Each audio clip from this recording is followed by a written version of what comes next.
Hello नमस्कार साथियों। How are you? कैसे हैं आप सभी लोग? आपका बहुत बहुत स्वागत है हमारे यूट्यूब चैनल शिवापति वेलकम। फ्रेंड्स, आज हम लोग बात करने वाले हैं क्लास 12 के अगले लेक्चर की बात करेंगे। हम लोगों ने देखा था लास्ट लेक्चर में किस तरह से one gene of inheritance that means Mendelian disorder को देख चुके हैं। हमने देखा था कुछ नॉन मेंडेलियन इनहेरिटेंस थे जिसमें हमने कोडोमिनेंस, इनकम्प्लीट डोमिनेंस, लियोट्रॉफिक, ऐसे तमाम छोटे छोटे टॉपिक्स थे, चाहे मल्टीपल एलील हो चाहे एलील हो, ये सब हम लोगों ने already we have just done. So now friends, today I will start the inheritance of the two gene. अब दो जीनों को इनहेरिटेंस को हम बोलते हैं क्या? Dihybrid cross. यानी मेंडल ने सोचा कि मोनो हाइब्रिड क्रॉस में हमने दोस्तों क्या किया था कि हमने किसी प्लांट्स के एक एक जोड़े कैरेक्टर्स को लेकर के क्रॉस करवा दिया। मेंडल ने सोचा एक तो करवा ही लिया है, क्यों ना हम किसी प्लांट्स के दो दो कैरेक्टर को ले लेते हैं। जैसे हमने सीड ले लिया तो सीड के शेप को ले लिया, सीड के कलर को ले लीजिए। ऐसे ही दो जोड़ों को लेकर के जब मेंडल ने क्रॉस करवाया तब इसको बोला गया डाई हाइब्रिड क्रॉस, जिसका रेशियो आपको देखने को मिलेगा अभी, जिसका फिनोटाइप 9:3:3:1 है। दोस्तों, इसमें होता क्या है, इसमें आपको देखने को मिलेगा किस तरह से गैमेट बनते हैं, पेरेंट्स से सेल्फिंग होती है, सेल्फिंग से गैमेट बनते हैं, फिर F2 जनरेशन में किस तरह से आपको एक चेकर बोर्ड में दिखाया गया होगा, अभी आप देख सकते हैं इसमें। ये तमाम चीजों की डिस्कशन हम लोग करने वाले हैं इस डायहाइब्रिड क्रॉस को, जिसको इंडिपेंडेंट अशॉर्टमेंट बाद में दिया गया उसी के नाम पर, उसकी व्याख्या की गई। तो तमाम ऐसी चीजों को हम लोग दोस्तों आज देखने वाले हैं कि क्या है डायहाइब्रिड क्रॉस, क्यों करवाया गया, ऐसी तमाम चीज आइए हम देखते हैं। लेट नहीं करेंगे, अपना नोट निकाल लीजिए, जो मैं रिटर्न दूंगा आप देखते भी रहेंगे। ये सब नोट्स आपके लिए बहुत इंपॉर्टेंट होगा। वीडियो फ्रेंड्स अच्छी लग रही होगी या लगेगी तो आप लोग लाइक कमेंट शेयर करना। जो चैनल को सब्सक्राइब नहीं किया चैनल को सब्सक्राइब कर लीजिए। अगर आप उसको पीडीएफ नोट चाहिए तो यहाँ पर आप देखेंगे डिस्क्रिप्शन बॉक्स में आपको एक टेलीग्राम और एक व्हाट्सएप लिंक होगा, आप उस पर जाकर के ज्वाइन हो जाएंगे, जिससे आप लोग ज्यादा से ज्यादा इस पर कंटेंट को ऑपरेट कर पाएंगे। ठीक है, आइए हेडिंग आप देख पा रहे होंगे, inheritance of the two gene, जिसको डाई हाइब्रिड क्रॉस कहते हैं। हमने पढ़ा ही होगा प्लांट के सारे कैरेक्टर सेम होते हैं बशर्ते कुछ दो ऐसे कैरेक्टर जो डिफरेंट होते हैं, ये यही डाई हाइब्रिड होते हैं जिसका क्रॉस करवाते हैं, जिसका गैमेट बनाते हैं। देखते हैं, पहले तो इसमें कुछ बात हम बता देंगे दोस्तों।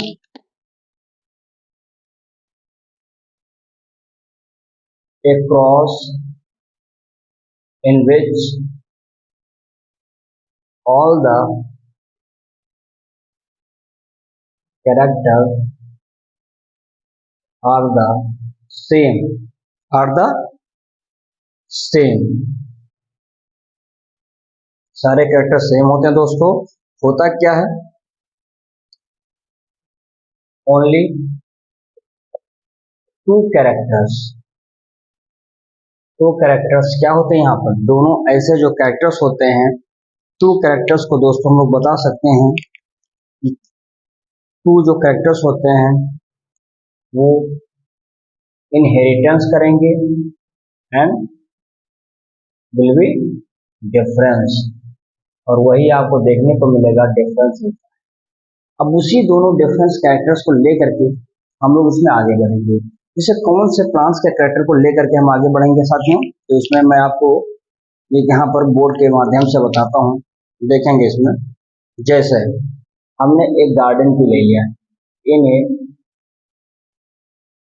गार्डन की मतलब हमने पाइसम सटाइवम ले लिया, मटर के पौधे का साइंटिफिक नेम क्या होता है, पाइसम सटाइवम, उसको ले लिया। और यहाँ पर दोस्तों ने देखा इसको दो भागों से डिवाइड कर दिया,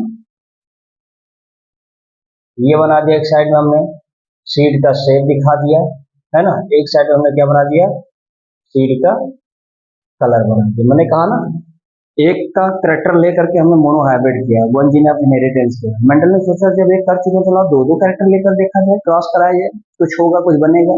तो दो कैरेक्टर ले लिया, एक सीड का शेप पकड़ लिया, एक सीड का कलर पकड़ लिया। इतनी बातें समझ में आ रही होंगी।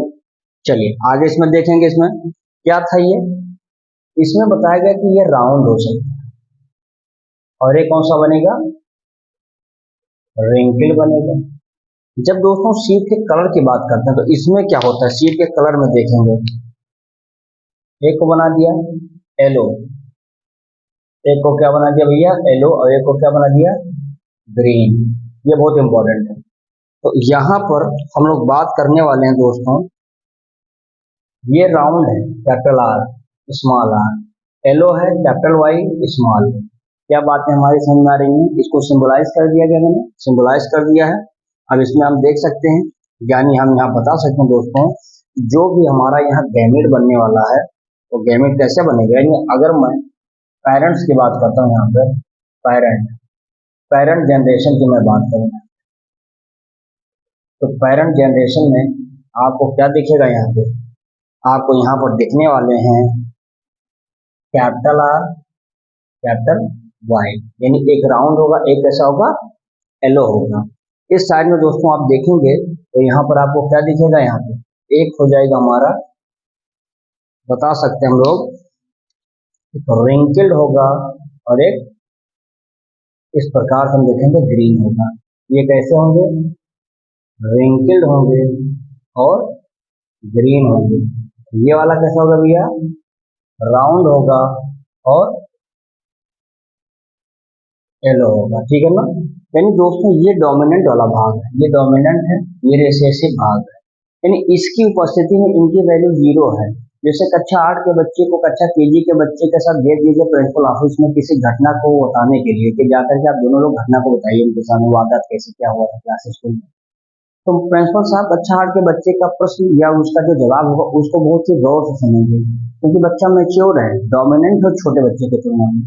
ऐसे ही ये अभी बच्चा है, रिसेसिव है, ये डोमिनेंट है, ये मैच्योर है, एडल्ट है। क्लियर है बात?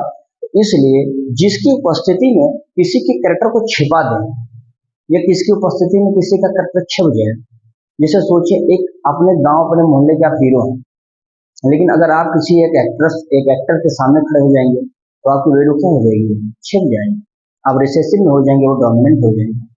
और यही आप किसी नॉर्मल स्टूडेंट या नॉर्मल व्यक्ति के सामने खड़े हो जाएंगे तो आपकी वैल्यू बढ़ जाएगी, आप डोमिनेंट हो जाएंगे। तो dominant recessive will be the exchange, ये अपने कैरेक्टर्स को शो कर लेते हैं, उसी को डोमिनेंट कहा जाता है। तो ये शो करेगा, ये नहीं कर पाएगा, क्या होगा इसमें देखेंगे बेटा।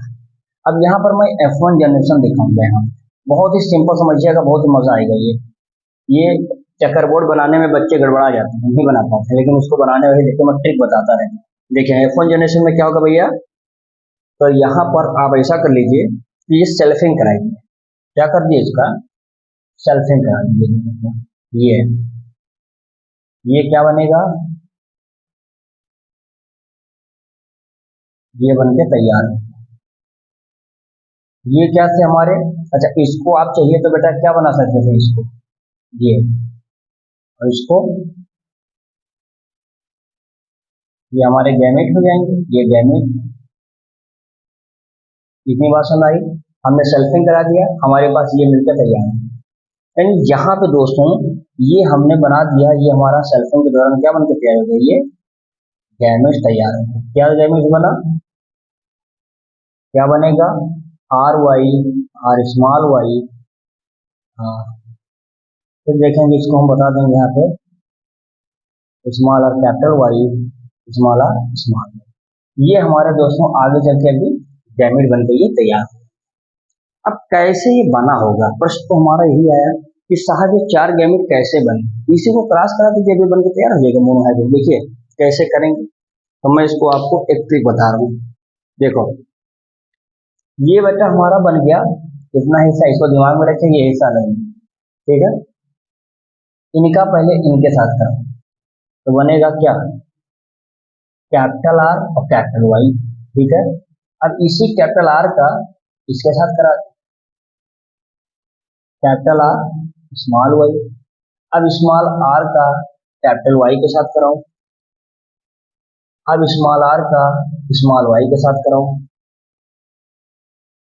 क्या मेरी बातें आपको समझ में आ रही है बेटा, देखो यही तो बना है। तो ये कैसे बना है इसको मैंने यहाँ पर आपको सिंबलाइज कर दिया, एक्सप्लेन कर दिया। अगर ये पेरेंट तो भाई अलग अलग दोनों के लिए सेम होगा गैमेट, यानी हम दिखा सकते हैं कि यही चीजें बेटा क्या होगा कि ये हमारा बन जाएगा, ऊपर भी बना दीजिए, यहाँ पर देखेंगे ऊपर दर्शा दीजिए, इसको सेम लिखिए यही चीज, आर वाई ये आपने समझ लिया, इसीलिए इसको हटा दिया आर वाई। फिर ये कैपिटल आर स्मॉल वाई, फिर देखेंगे स्मॉल वाई ने, सॉरी ये कैपिटल वाई है, कैपिटल वाई, फिर स्मॉल आर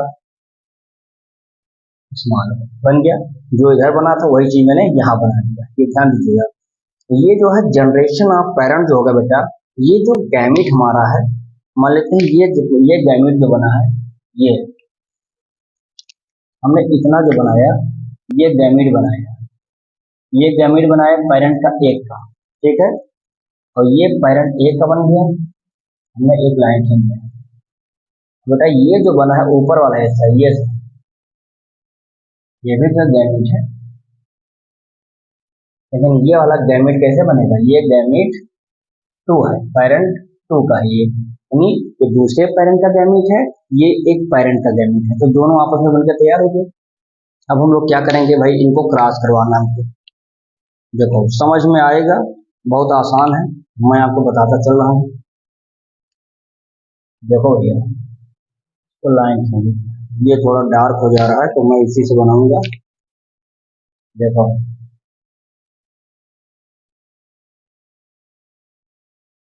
क्या मेरी बात में समझ में आ रही है भैया?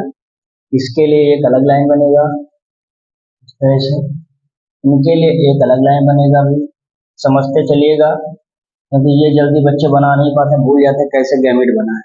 अब देखो, इस कैपिटल आर को इसके साथ कराओ, फिर इसका क्रॉस इसके साथ कराओ, इसका इसके साथ, इसका इसके साथ, क्लियर है बात? इसका कराएंगे क्या बनेगा, कैपिटल आर ये बन गया, इसका कराइए capital r y small y है, हमेशा कैपिटल को पहले लिखा करिए। यहाँ पर देखेंगे capital r small r y y, capital r small r y, ठीक है। इसका कराओ इसके साथ, तो देखते चलेंगे, इसमें बहुत आसान आसान तरीका मैं बता रहा हूँ इसको, कोई इसमें दिक्कत होनी नहीं चाहिए। ये हो गया, अब इसके साथ कराइए कैपिटल आर, ये दोनों स्मॉल है यहाँ पे, फिर इसी का कैपिटल आर के साथ इसके साथ कराइए कैपिटल आर स्मॉल आर, ये बना। इस कैपिटल आर को इसके साथ कराएंगे कैपिटल आर स्मॉल आर, दोनों स्मॉल वाई हैं, स्मॉल आर का साथ इसके साथ कराएंगे भैया कैपिटल आर स्मॉल आर, दोनों कैपिटल वाई हैं। यहाँ देखेंगे ये ये बन गया, फिर क्या होगा भैया, इसका कराइए स्मॉल आर, दोनों कैपिटल वाई है ना। फिर देखेंगे यहाँ पर आइए, स्मॉल आर है, ये कैपिटल वाई है स्मॉल वाई, फिर लास्ट में देखेंगे ये कैपिटल आर है, स्मॉल आर है, कैपिटल वाई है, फिर स्मॉल वाई, ये कराएंगे इसके साथ कैपिटल आर स्मॉल आर, और दोनों स्मॉल वाई। फिर देखो भैया इसके साथ स्मॉल आर, ये कैपिटल वाई है स्मॉल वाई, इनका कराएंगे इनके साथ, ये भी स्मॉल है, ये भी स्मॉल है, ये भी स्मॉल है, ये भी स्मॉल है। क्या बात समझ में आ रही थी? ये बन के आपका तैयार हो गया, क्लियर है? अब दोस्तों इसमें थोड़ा सा समझने वाली बात ये है कि नाम इसका हम रखेंगे कैसे, मैं नाम दूंगा इसका, ध्यान दीजिएगा। ये हमारा जो बना है मुन्ना, ये सब क्या है, ये F2 जनरेशन, क्या ये F2 जनरेशन, ये F2 जनरेशन हमारा बनके तैयार हो गया। अब देखेंगे इसमें दोस्तों, ये जो कैपिटल आर यानी कैपिटल आर और कैपिटल वाई जहां दिख रहा है ऊपर के चारों में है, तो ये चारों हमारे कैसे हो जाएंगे, भाई देखें यहाँ, ये हो जाएंगे हमारे, ये एलो के लिए तो ये राउंड एलो है, क्या हो जाएंगे ये राउंड एलो, तो ये सब राउंड एलो हो जाएंगे, क्योंकि सबने कैपिटल आर और स्मॉल कैपिटल वाई, ठीक है। यानी आगे हम बढ़ेंगे मुन्ना, क्या होगा इसमें, देखिए अब यहाँ पे थोड़ा सा आपको समझना है, ये भी कैपिटल है, ये भी हमारा क्या है, राउंड एलो है, इसको समझना आप, ठीक है। ये वाला है ग्रीन हो जाएगा, और कैसा होगा ये रिंकल्ड हो जाएगा, क्योंकि आपको पता है कि ग्रीन के लिए हमने देखो यहाँ पे लिया है, ये ग्रीन और रिंकल अगर दोनों इस्तेमाल होते हैं, मैं लिख दिया यहाँ पर, ठीक है। आगे आप देखेंगे क्या हो जाएगा, ये इसको बताइए क्या हो जाएगा, ये कैपिटल वाई है, तो कैपिटल वाई किसके लिए था, यहाँ देखो एलओ के लिए, एलओ लिखो। लेकिन ये सब क्या हो जाएगा, ये तो रिंकल है ना, एलओ रिंकल हो जाएंगे। तो दोस्तों इस तरह से आप देखेंगे पूरे प्रक्रिया को जब पढ़ेंगे तो इसमें आपको रेशियो मिलेगा, एक अनुपात मिलेगा, जीनोटाइप और फिनोटाइप। मैं नाम देता हूँ, अगर मैं यहाँ पे बात करूँ ना फिनोटाइप की बात करता हूँ, किसका करता हूँ, फिनोटाइप की बात करता हूँ और जीनोटाइप की बात करता हूँ। बहुत आसान है, सुनते चलेंगे। रेशियो आपने मोनोहाइब्रिड में क्या देखा था, यानी ये रेशियो बनेगा क्या, 9:3:3:1। और अब यहाँ पर एक चीज आप देखेंगे, मैं ये बताने की कोशिश करूंगा कि ये फिनोटाइप कैसे आया। आपने एक रेशियो पढ़ा होगा बेटा, जब आपने पढ़ा है उसका मोनोहाइब्रिड क्लास में, तो रेशियो क्या आया था, 3:1। क्या आया था, 3:1। क्या ये 3:1 इसी तरह नहीं आया था ये, लेकिन जब आप इसका डाईहाइब्रिड डबल बार करते हैं ये 2 हो जाएगा, यानी इसका पावर 2। क्लियर है। अब यानी ये लिखा है ये चीज, ये जो लिखा है दोनों का क्रॉस करो, 3×3 = 9, 3×3, 1×3, 1×1, 9:3:3:1। क्लियर हो गया, ऐसे करना है। अब याद करिए, अगर मोनोहाइब्रिड का आपको रेशियो याद होगा क्या था, 1:2:1। याद आया, तो यानी हम अगर यहाँ पे जब जीनोटाइप लिखेंगे, क्या मैं 3:1 का यूज करके तो ये निकालूंगा, लेकिन जब हम जीनोटाइप करेंगे तो क्या होता है, 1:2:1। हम मान लेते हैं हमें यही याद है, हम डाईहाइब्रिड के जीनोटाइप को निकाल नहीं पा रहे हैं, कुछ नहीं करना, डाईहाइब्रिड मतलब फिनोटाइप। अगर आपको जीनोटाइप मोनोहाइब्रिड का याद है तो बस उसका दोगुना कर दीजिए। देखो यहाँ पर आप 1:2:1 इतना कर देंगे, देखो रेशियो देखो, 1 से 1 का करो, 1:1। फिर यहाँ पर आ जाओ 1 2, फिर इस 1 का 1 के साथ ये हो जाएगा, ठीक है। फिर आइए 2 पर आइए, 2 1 = 2, 2 2 = 4, 2 1 = 2। फिर देखिए आप 1 से करिए, 1:1, 1:2, 1:1। क्या बात है हमारी समझ में आ रही है बेटा,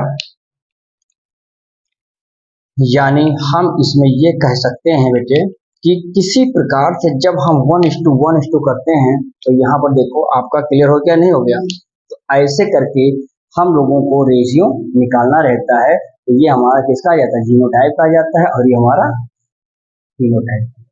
तो ये रेशियो है, ये रेशियो जरूर याद करना है, क्योंकि तो रेशियो जान लीजिए कि बहुत इंपॉर्टेंट। समझ में आ गई इतनी बातें, तो इसमें हम आगे देखेंगे, लेकिन पहले तो आप इसका स्क्रीनशॉट ले लीजिए, और कोई भी दिक्कत आनी नहीं चाहिए। जीनोटाइप फिनोटाइप का रेशियो आपको पता हो गया, बशर्ते उसमें आपका वैल्यू आपको याद होना चाहिए।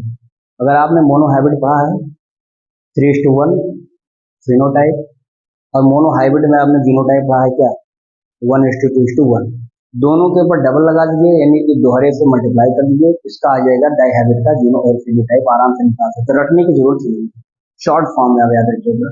तो चलिए इसका स्क्रीनशॉट लीजिए, फिर मैं इसके बारे में थोड़ा कुछ नोट्स बताता हूँ ताकि ये पूरा कंफर्म हो जाए।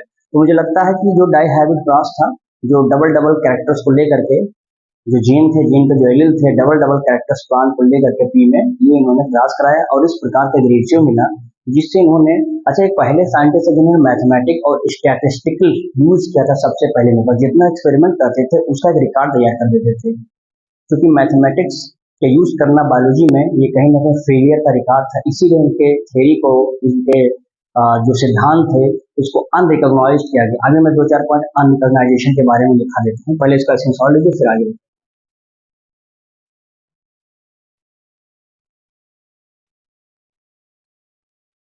एक चीज बेटा इसमें ये भी समझ लीजिए इसी समय, कि अगर आपसे पूछा जाए कि नंबर ऑफ फेनोटाइप कितने हैं इसमें, यहाँ देखिएगा नंबर ऑफ फेनोटाइप, और यहाँ पर ले लेंगे एक आ जाएगा नंबर ऑफ जीनोटाइप, क्योंकि अगर आप हायर लेवल के क्वेश्चन सॉल्व करते हैं तो ये सब आते हैं वहां पर। तो जरा देखिएगा क्या नंबर है फेनोटाइप के लिए, 1 2 3 4, तो कितने हो जाएंगे भैया हमारे number of phenotype, 4। Number of genotype कितने हैं? 1 2 3 4 5 6 7 8 9। तो हमारे नंबर ऑफ जीनोटाइप कितने? 9। ये कभी कभी सिर्फ ऐसे दे देगा कि define that theory which have the number of genotype is 4 and number of the genotype genotype is 9। Clear है? ऐसे दे देगा और थोड़ा मैथमेटिकल दिमाग लगाना पड़ेगा। समझ आ गया? तो अब इसका स्क्रीनशॉट लीजिए, फिर मैं इसके थ्योरी के बारे में बता लेंगे आगे।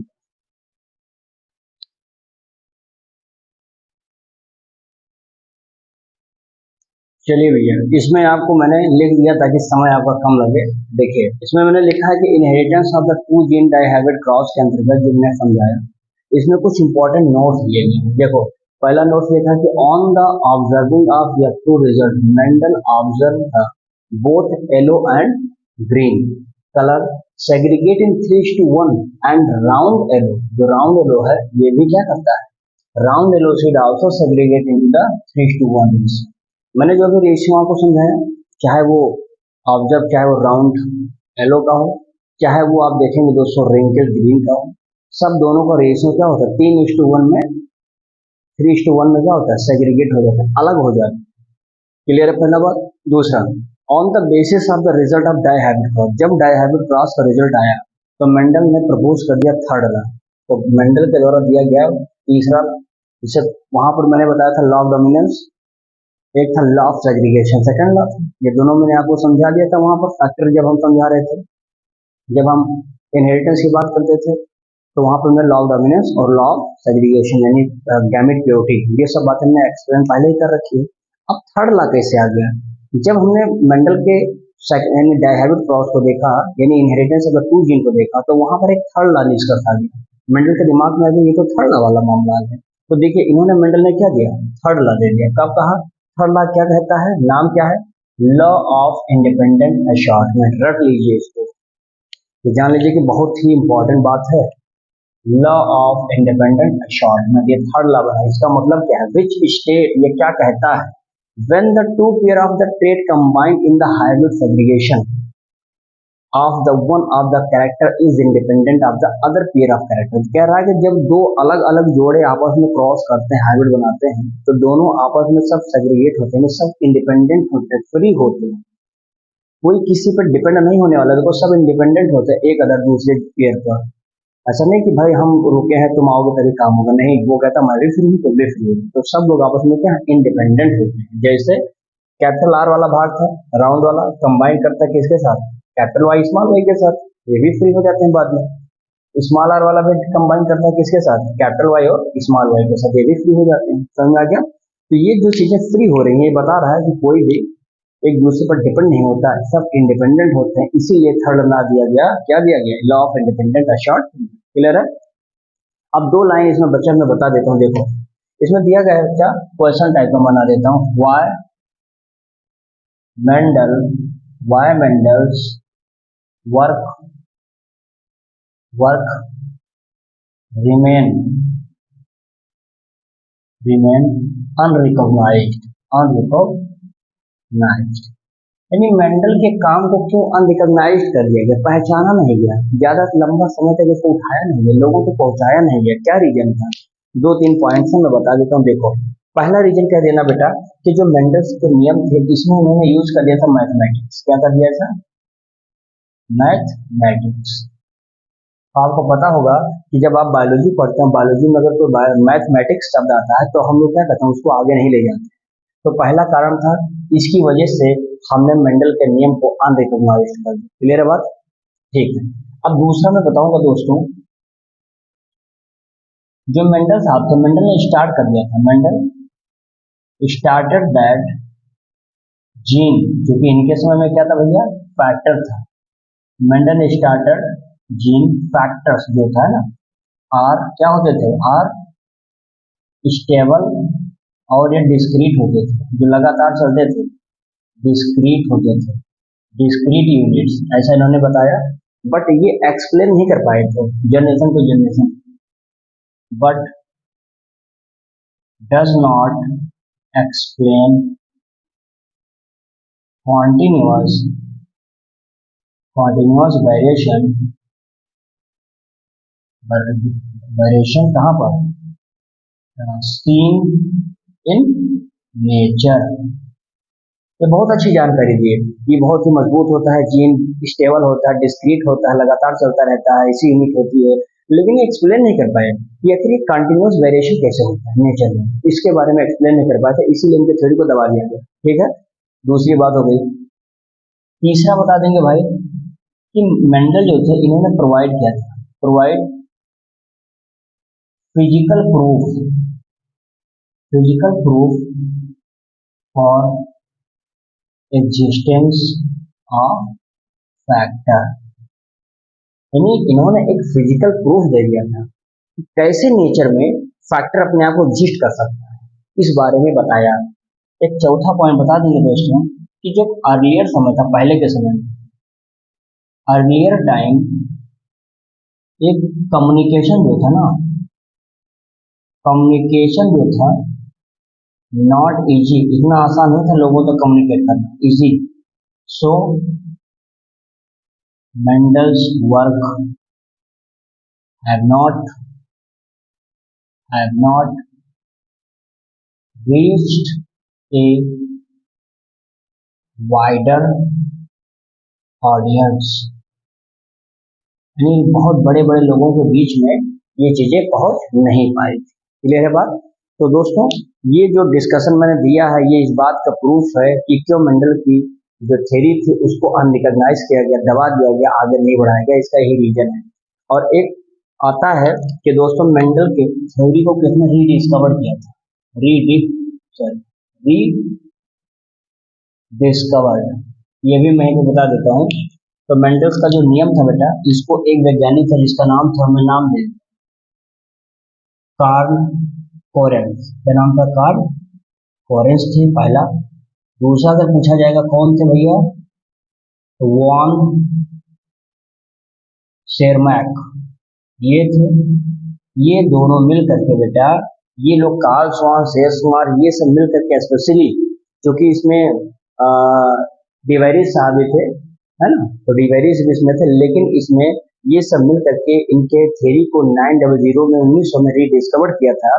नहीं सोचिए 35 वर्ष बाद मरने के बाद, 84 में मरे थे, और 84 चौसठ लगभग 36 साल बाद दोस्तों क्या हुआ, जब इन्होंने शुरू किया था अपना पूरा एक्सपेरिमेंट, तो उसके लगभग 34 से 36 साल बाद तब जाकर के इनको जो है थोड़ी बहुत जानकारी इनके बारे में बताई गई। तो ये जो साइंटिस्ट थे इन्होंने ये बताने का प्रयास किया कि मेंडल ने जो थ्योरी दिया था उसको डिस्कवर कर दिया, और फिर अच्छे से बताया कि नहीं मेंडल साहब ने जो बात बताई थी वो सही बताई थी, सारी बातें क्लियर थी, कोई दिक्कत इसमें नहीं।